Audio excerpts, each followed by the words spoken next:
For our efforts to succeed, however, the leaders in Tehran must know that the United States means what we say. If we do not respond when Iran's close ally, Syria, uses weapons of mass destruction, what message does that send to Iran? It risks suggesting that the international community cannot muster the will to act when necessary. It risks suggesting that serious threats to regional and global stability will be left to fester.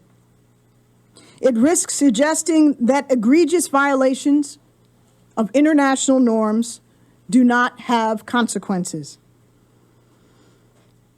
Make no mistake, the decision our nation makes in the coming days is being watched in capitals around the world.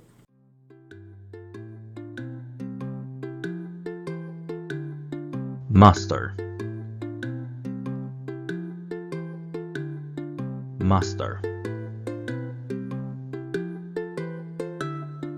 mustard.